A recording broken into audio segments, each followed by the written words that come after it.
Hello friends, आज class 3 है जिसमें हम लोग खान सर पॉकेट जीके सामान्य ज्ञान बुक का line by line topic cover करते हैं।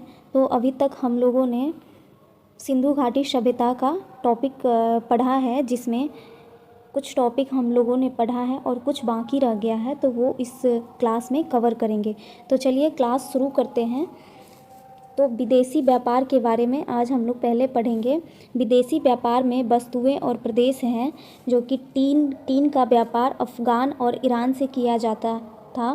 तांबा का व्यापार खेतरी बलूचिस्तान ओमान से किया जाता था। गोमेद का व्यापार सौराष्ट्र से किया जाता था।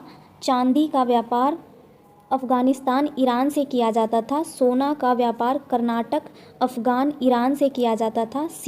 सा का व्यापार ईरान राजस्थान से किया जाता था। तो आगे अगला टॉपिक पढ़ते हैं, सिंधु घाटी सभ्यता के पतन के कारण। सिंधु घाटी सभ्यता के पतन के बारे में जानते हैं, पतन के कारण के बारे में जानते हैं। तो सभी इतिहासकार का अलग अलग बयान है उसके कारण के बारे में। तो चलिए देखते हैं।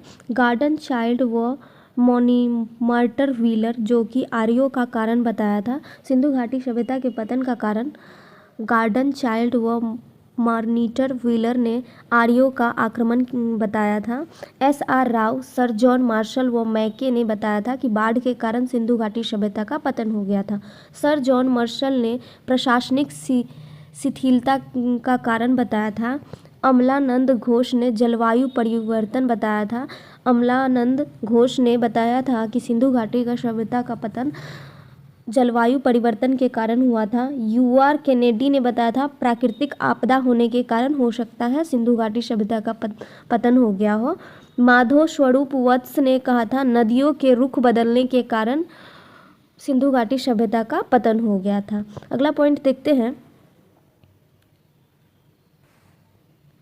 सिंधु घाटी सभ्यता की सामान्यतः प्रारंभिक जानकारी। 1826 ईस्वी में चार्ल्स मेसन ने सर्वप्रथम प्रकाश डाला। 1853 ईस्वी में अलेक्जेंडर कनिंघम ने हड़प्पा का सर्वे किया। 1856 में जॉन बर्टन एवं विलियम बर्टन लाहौर से कराची के मध्य रेलवे लाइन बिछा रहे थे एवं उन्होंने अनजाने स्वरूप की ईंटों का प्रयोग किया। 1856 में अलेक्जेंडर कनिंघम ने दूसरी बार हड़प्पा का सर्वे किया था। 1861 में भारतीय पुरातत्व विभाग ASI की स्थापना की गई। गवर्नर जनरल लॉर्ड कैनिंग के समय अलेक्जेंडर कनिंघम को ASI का जनक कहा जाता है। 1921 में सर जॉन मार्शल ने दयाराम साहनी को हड़प्पा उत्खनन करने हेतु नियुक्त किया था।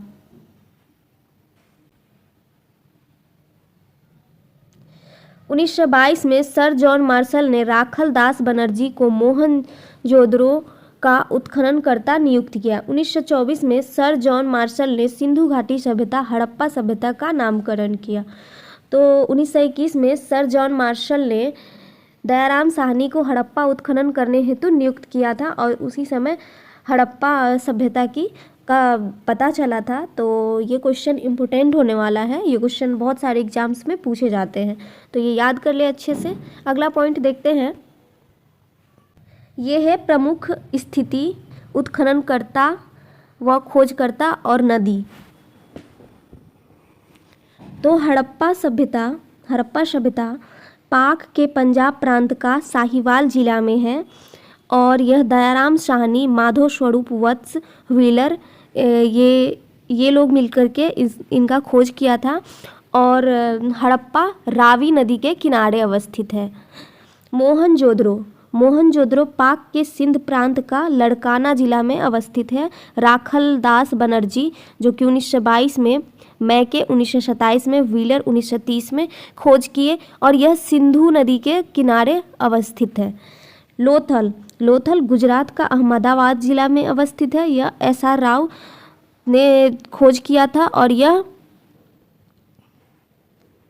भोगवा नदी के किनारे अवस्थित है। धौलावीरा के बारे में जानते हैं। धौलावीरा गुजरात के कच्छ जिला में है और यह लूनी नदी के किनारे अवस्थित है। चनहुद्रो, यह पाक का सिंध प्रांत नवाबशाह जिला में अवस्थित है और यह सिंधु के किनारे अवस्थित है। कोटदा यह कच्छ के गुजरात में अवस्थित है, गुजरात के कच्छ में अवस्थित है। यह भोगुआ नदी के किनारे अवस्थित है। रंगपुर जो है काठियावाड़ जिला गुजरात में अवस्थित है। और यह मादर नदी के किनारे अवस्थित है। कालीबंगा यह हनुमान जिला राजस्थान में अवस्थित है और यह घग्गर नदी के किनारे अवस्थित है। कोटदीजी सिंध प्रांत का खैरपुर है, खैरपुर में अवस्थित है जो सिंधु नदी के किनारे अवस्थित है। आलमगीरपुर यह मेरठ उत्तर प्रदेश के मेरठ में अवस्थित है, यह हिंडन नदी के किनारे अवस्थित है। दैमाबाद यह अहमदनगर महाराष्ट्र में अवस्थित है, यह प्रवरा नदी के किनारे अवस्थित है। सूतकांगेडोर यह पाक के मड़कान में समुद्र तट के किनारे अवस्थित है, यह दास्क नदी के किनारे अवस्थित है। रोपर जिला पंजाब में अवस्थित है और यह सतलज नदी के किनारे अवस्थित है। यह क्वेश्चन पूछा जाता है कि रोपर कहाँ अवस्थित है और यह कौन से नदी के किनारे अवस्थित है। बनवाली हिसार जिला हरियाणा में अवस्थित है, यह रंगोई नदी के किनारे अवस्थित है। शुल्का सादिकौर के किनारे अवस्थित है। राखीगढ़ी यह हिसार जिला हरियाणा में अवस्थित है, यह घग्गर नदी के किनारे अवस्थित है। देसलपुर कच्छ गुजरात में अवस्थित है, यह बामूचेला के किनारे अवस्थित है। कुनाल हरियाणा में अवस्थित है, यह कोसी नदी के किनारे अवस्थित है। रोजदी यह सौराष्ट्र गुजरात के सौराष्ट्र में अवस्थित है, यह भादर नदी के किनारे अवस्थित है। मीताथल यह भिवानी हरियाणा में अवस्थित है, यह चौटांग व यमुना नदी के मध्य अवस्थित है। मांडा यह जम्मू कश्मीर में अवस्थित है, यह चिनाब नदी के किनारे अवस्थित है। ये क्वेश्चन भी इम्पोर्टेंट है, ये क्वेश्चन पूछा जाता है कि मांडा कहाँ अवस्थित है, तो यह जम्मू कश्मीर में अवस्थित है और यह चिनाब नदी के किनारे अवस्थित है।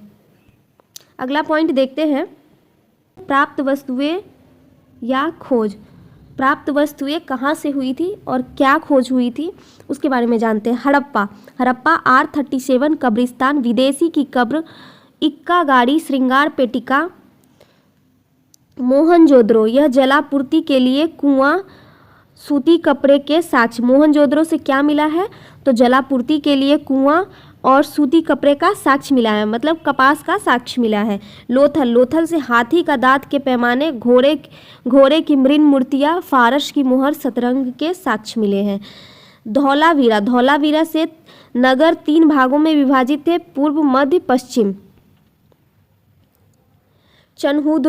चनहुदरो से अलंकृत हाथी, खिलौना, लिपस्टिक व वक्राकार ईंटें मिली है।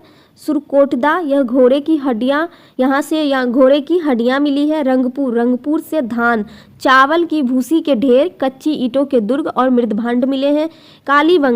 कालीबंगा से बेलनाकार मुहरे, हल के निशान, जूते हुए खेत के साक्ष्य, अलंकृत ईंटों का प्रयोग, युगल समाधियाँ मिली है।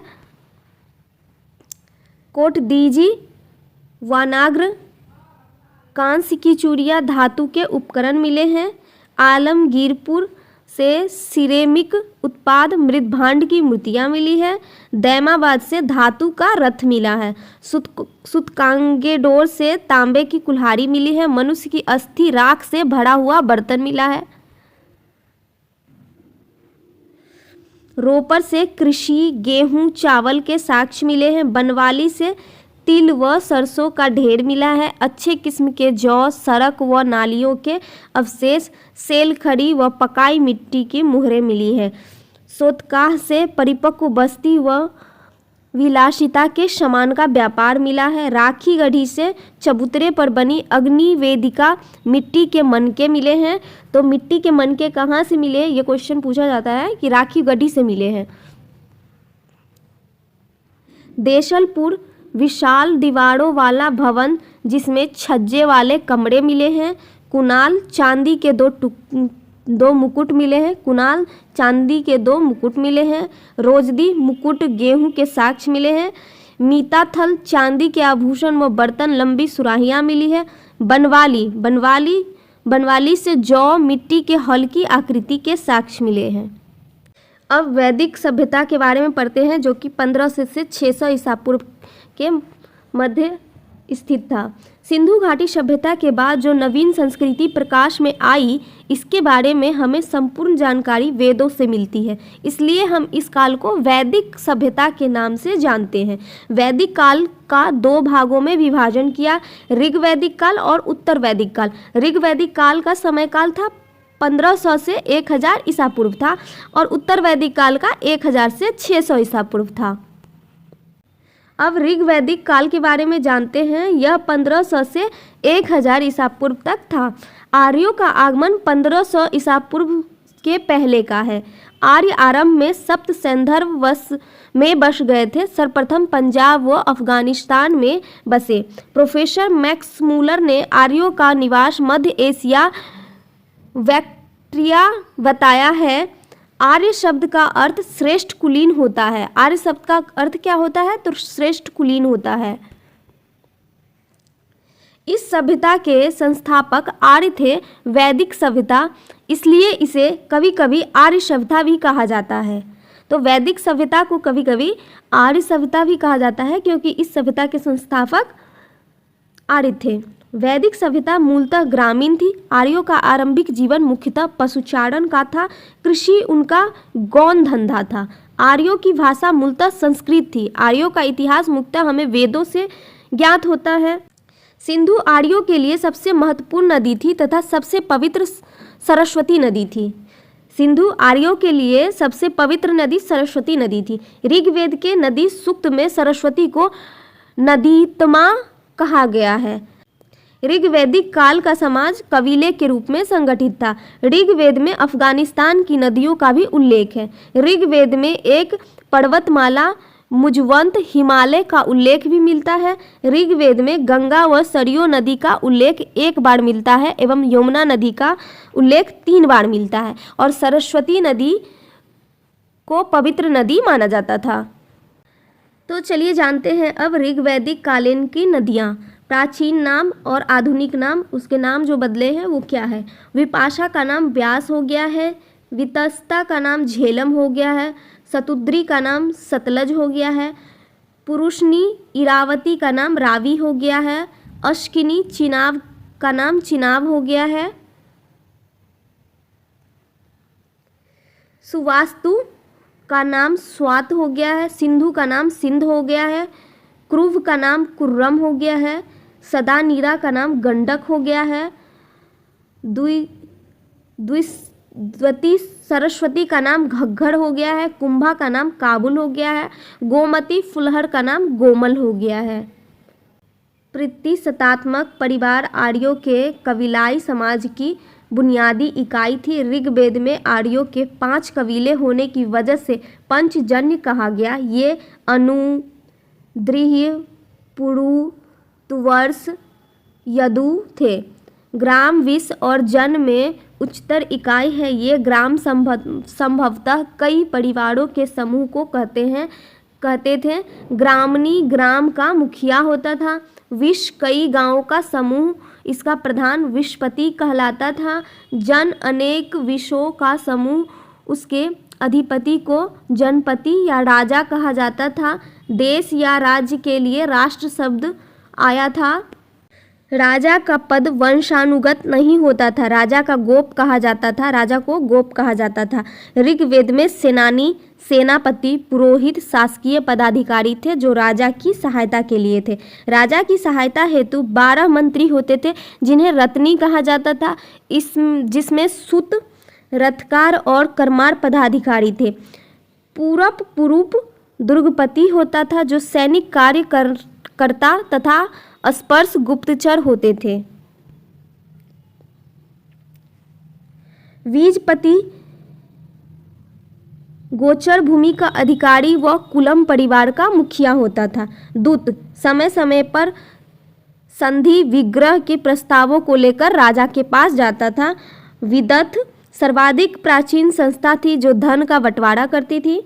सभा वरिष्ठ एवं कुलीन लोगों का समूह था। इसका ऋग्वेद में 8 बार उल्लेख किया गया है। समिति यह जनप्रतिनिधियों के समूह का प्रतिनिधित्व करती थी। इसके सभापति को ईशान कहा जाता था। वैदिक कालीन न्यायाधीशों को प्रश्नविनाक कहा जाता था। अधिकतर लड़ाइयाँ युद्ध जानवरों के लिए लड़ी जाती थी। युद्ध के लिए ग्विष्टि शब्द का प्रयोग किया गया, जिसका अर्थ गायों की खोज है। ऋग्वेद के 7वें मंडल में दशराज युद्ध का वर्णन है, जो सुदास व 10 जनों के मध्य लड़ा गया पुरुषनी नदी के तट पर, जिसमें सुदास विजयी हुआ।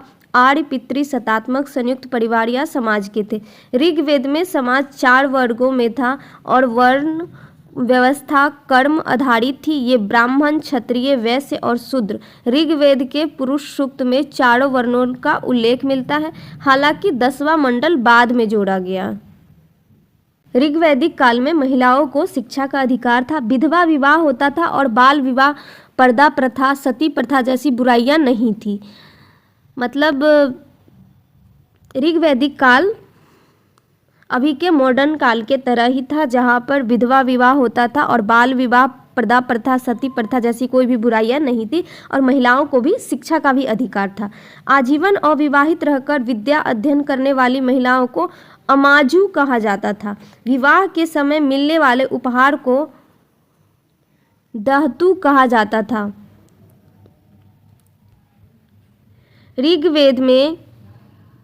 ऋग्वेद में घोषा, अपाला, शिक्ता व लोपामुद्रा विदर्भ राज की कन्या राजकुल में उत्पन्न अगस्त ऋषि की पत्नी आदि विदुषी महिलाएं थीं और विशफला एक योद्धा महिला थी। पैसों के लिए पढ़ाने वाला जीविकोपार्जन गुरु उपाध्याय कहलाता था।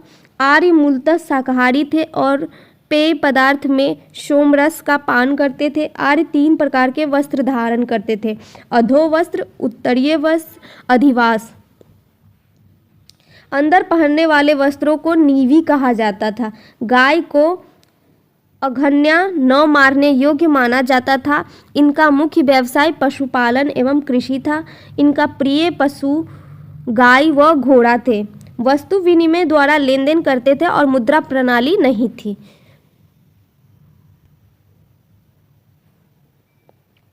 व्यापार के लिए बाहर जाने वाला व्यक्ति पनी कहलाता था।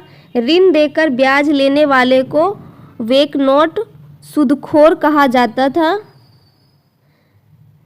लोहा धातु की खोज आर्यों के द्वारा की गई, जिसे श्याम अयश कहा जाता था। आर्य प्राकृतिक बहुदेववाद, एकाधिदेववाद, एकेश्वरवाद व निर्गुण भक्ति में विश्वास रखते थे। ऋग्वैदिक भारत का राजनीतिक ढांचा इन 4 आरोही क्रम में बांटा गया था। क्रम है: प्रधान है कुल, कुलपा, ग्राम, ग्रामनी, विशपति, जन का पति, गोप या राजा कहलाता था। कुल का पति कुलपा कहलाता था। ग्राम का पति ग्रामनी, विश का पति विशपति कहलाता था। आइए देखते हैं अब ऋग्वैदिक कालीन देवता के बारे में। देवता है, उनका संबंध है मरुत का संबंध तूफान के देवता से था। पूषण रुद्र पशुओं के देवता को कहा जाता था। सोम वनस्पति देवता को कहा जाता था। इंद्र युद्ध एवं वर्षा का देवता को कहा जाता था। उषा प्रगति भोर उत्थान देवी को कहा जाता था। अग्नि देवता एवं मनुष्य के बीच मध्यस्थ को कहा जाता था। द्यौ आकाश के देवता को कहा जाता था। अश्विन विपत्तियों को हारने वाला देवता को कहा जाता था। वरुण जल के देवता को कहा जाता था। विष्णु विश्व के संरक्षण एवं पालनकर्ता को कहा जाता था। अब उत्तर वैदिक काल के बारे में जानते हैं, जो 1000 से 600 ईसा पूर्व तक था। जिस काल में सामवेद, यजुर्वेद एवं अथर्ववेद तथा ब्राह्मण ग्रंथों, अरण्यकों एवं उपनिषदों की रचना हुई, उसे उत्तर वैदिक काल कहा जाता है। उत्तर वैदिक काल 1000 ईसा पूर्व से 600 ईसा पूर्व तक था। इस काल में सभ्यता का केंद्र पंजाब से बढ़कर कुरुक्षेत्र, दिल्ली और गंगा यमुना दोआब का उत्तरी भाग में आ गया था। इस संस्कृति का मुख्य केंद्र मध्य देश था। उत्तर वैदिक काल में सिंधु, इसकी सहायक नदियां सरस्वती व अफगानिस्तान की नदियों का भी उल्लेख मिलता है। राजा का पद महत्वपूर्ण, गरिमामयी एवं वंशानुगत हो गया। वैदिक काल में राजा का पद महत्वपूर्ण, गरिमामयी एवं वंशानुगत हो गया। वैदिक काल में राजा का पद वंशानुगत नहीं था, परंतु उत्तर वैदिक काल में राजा का पद वंशानुगत हो गया। इस काल में राजा विशेष अवसरों पर यज्ञों का आयोजन करवाता था। राज अभिषेक के समय राजसूय यज्ञ तथा अश्वमेध यज्ञ एक साम्राज्यवादी यज्ञ होता था। उत्तर वैदिक काल में सम्राट राजा हल चलाता था एवं रानियों के घर पर भोज के लिए जाता था। हल को सिरा व हल रेखा को सीता कहा जाता था। यहाँ निष्क एवं गाय द्वारा व्यापार होता था। यह वस्तु विनिमय का प्रयोग करते थे। इस काल में वर्ण व्यवस्था जन्म आधारित होती थी और कुल एवं गोत्र शब्द का प्रयोग होता था। उत्तर वैदिक काल में इंद्र और अग्नि के स्थान पर प्रजापति, जो देवकुल में समष्टि के निर्माता थे, उनको सर्वोच्च स्थान प्राप्त हो गया। यज्ञ एक ऐसी नौका है जिस पर भरोसा नहीं किया जा सकता। यह मुंडकोपनिषद से लिया गया है। शूद्रों के देवता को पुषण कहा गया। बृहदारण्यक उपनिषद में गार्गी एवं याज्ञवल्क्य का संवाद मिलता है। उत्तर वैदिक काल में 1000 BC के आसपास लोहे की खोज हुई तथा कौशाम्बी नगर में पक्की ईंटों का प्रयोग किया गया। तो लोहे की खोज कब हुई थी, ये क्वेश्चन आ सकता है। तो लोहे की खोज उत्तर वैदिक काल में हुई थी, जो कि 1000 BC के आसपास हुई थी। अगला पॉइंट देखते हैं। उत्तर वैदिक काल में बहुत से प्रवर्तक हुए। निष्काम कर्म सिद्धांत का प्रथम प्रतिपादन ईशोपनिषद में हुआ। संभवतः इसी काल में 2 महाकाव्यों की रचना हुई। महाभारत पुराना नाम जय संहिता है। महाभारत का पुराना नाम जय संहिता है। वह रामायण की। महाभारत विश्व का सबसे बड़ा महाकाव्य है। तो सबसे बड़ा महाकाव्य कौन है, तो महाभारत है। प्रमुख दर्शन व रचयिता के बारे में जानते हैं। दर्शन योग है। योग के रचयिता पतंजलि ने किया। पूर्व मीमांसा की रचयिता जैमिनी ने किया। उत्तर मीमांसा की रचयिता बादरायण ने किया। सांख्य की रचयिता कपिल मुनि ने किया। चावार्क की रचयिता चावार्क ने किया। न्याय की रचयिता गौतम ने किया। अब अगला पॉइंट पढ़ते हैं। महाजनपदों का उदय। 6वीं शताब्दी ईसा पूर्व में उत्तर प्रदेश और पश्चिमी बिहार में लोहे का अधिकाधिक इस्तेमाल होने लगा। इसके अतिरिक्त उपज से तथा अन्य आर्थिक परिवर्तनों के कारण ऋग्वैदिक कबीलाई जनजीवन में दरार पड़ने लगी और क्षेत्रीय भावना के जागृत होने से नगरों का निर्माण होने लगा। बुद्ध के समय में 16 जनपदों का जन्म हुआ था। इसका उल्लेख हमें बौद्ध ग्रंथ के अंगुत्तर निकाय से मिलता है। तो बुद्ध के समय में 16 जनपदों का जन्म हुआ था। यह इसका उल्लेख बौद्ध ग्रंथ के अंगुत्तर निकाय से मिलता है। जैन ग्रंथ भगवती सूत्र में 16 महाजनपदों का उल्लेख मिलता है। महाजनपद राजधानी एवं क्षेत्र है। अंग महाजनपद की राजधानी चंपा थी और यह भागलपुर मुंगेर में मिलती थी। मगध गिरिव्रज राजगृह में राजधानी थी और इसका क्षेत्र पटना और गया था। काशी का राजधानी वाराणसी थी और यह उत्तर प्रदेश में मिलता है। कौशल की राजधानी साकेत एवं श्रावस्ती थी। इसका क्षेत्र पूर्वी उत्तर प्रदेश है। वत्स का राजधानी कौशाम्बी है और इसका यह प्रयागराज में पड़ता है। अवंती की राजधानी उज्जैनी थी और यह मालवा मध्य प्रदेश में पड़ता है। वज्जी की राजधानी वैशाली थी। यह मुजफ्फरपुर में पड़ता है। मल की राजधानी कुशीनाड़ा पावा थी और इसकी राजधानी कुशीनाड़ा पावा थी और यह देवरिया एवं गोरखपुर में पड़ता है। चेदी की राजधानी शक्तिमती थी और यह बुंदेलखंड में पड़ता है। कुरु की राजधानी इंद्रप्रस्थ थी, यह मेरठ एवं हरियाणा में पड़ता है। और यह पंचाल की राजधानी अहिच्छ कौंपिल्य थी, यह पश्चिम उत्तर प्रदेश में अवस्थित है। सुरसेन की राजधानी मथुरा है, यह मथुरा में है। गांधार की राजधानी तक्षशिला है, यह पेशावर तथा कश्मीर में है। कंबोज की राजधानी राजपुर है, यह उत्तर प्रदेश सीमा प्रांत में है। असमक की राजधानी पोतन या पोटली है, यह गोदावरी क्षेत्र में है। मत्स्य की राजधानी विराटनगर है, यह कोटपुतली वहरोर में है। चंपा का प्राचीन नाम मालिनी था। बुद्ध के समय 10 गणतंत्र राज्य थे, जिसमें 8 वज्जी संघ के थे और 2 मल्ल के अंतर्गत आते थे। 16 जनपदों में मगध सबसे शक्तिशाली था। तो 16 जनपदों में सबसे शक्तिशाली कौन था? तो मगध था।